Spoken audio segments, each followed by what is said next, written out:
Halo Sobat Imbis, di video kali ini kita akan membahas tentang konten pemasaran startup. Perlu diketahui, ada banyak tipe konten pemasaran yang bisa dibuat oleh startup. Namun dengan mempelajari tren dan efektivitasnya, tampaknya bisa memberikan hasil yang lebih optimal. Berikut adalah beberapa hal yang perlu diperhatikan dalam menyusun konten pemasaran startup. Yang pertama, lakukan perencanaan yang jelas. Menurut hasil survei yang pernah dilakukan Content Marketing Institute, dari 94% pembisnis yang melakukan pemasaran berbasis konten untuk B2B, hanya 32% yang memiliki perencanaan strategi konten terstruktur. Untuk melakukan perencanaan, ada beberapa hal yang perlu dilakukan. Yang pertama, pahami tentang apa yang akan disampaikan melalui konten. Yang kedua, pahami tentang siapa yang akan disasar dengan konten tersebut. Yang ketiga, pahami tentang apa saja yang ingin dicapai melalui pemasaran tersebut. Yang kedua, memahami karakteristik pelanggan. Proses ini dilakukan sebelum memikirkan karakteristik konten yang dihasilkan. Adapun riset untuk mengetahui karakteristik pelanggan dibagi menjadi dua aktivitas sebagai berikut.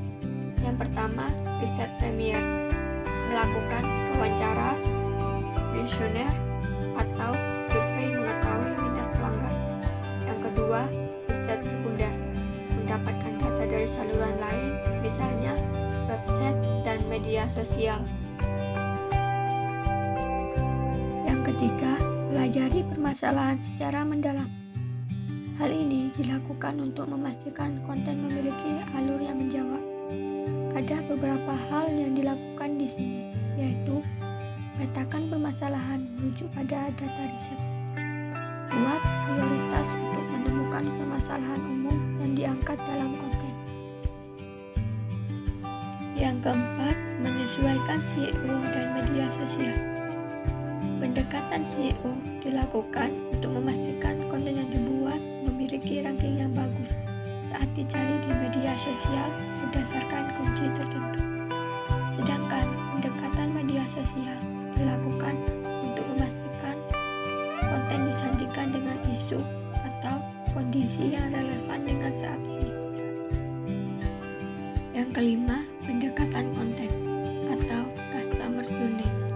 Yang perlu diperhatikan bagaimana pemasar dapat menghasilkan konten yang relevan di berbagai kanal, sehingga pada saat konsumen hadir di kanal tertentu, mereka akan mendapati informasi yang tepat, baik secara substansi materi ataupun waktu, karena tidak semua orang selalu membaca blog setiap hari, dan tidak semua menyaksikan video YouTube setiap hari.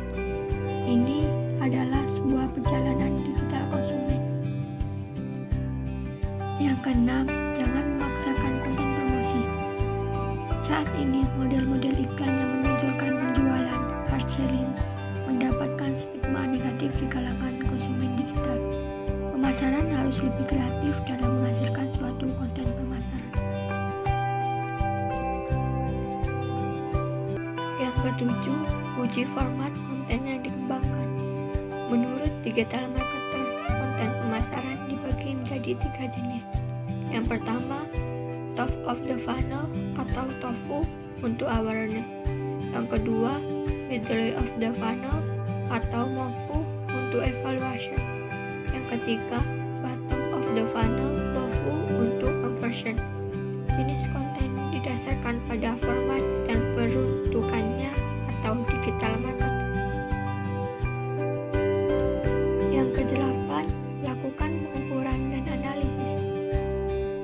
Analisis dan pengukuran perlu dilakukan untuk setiap jenis konten yang dipublikasikan agar memberikan pembelajaran baik ke depannya.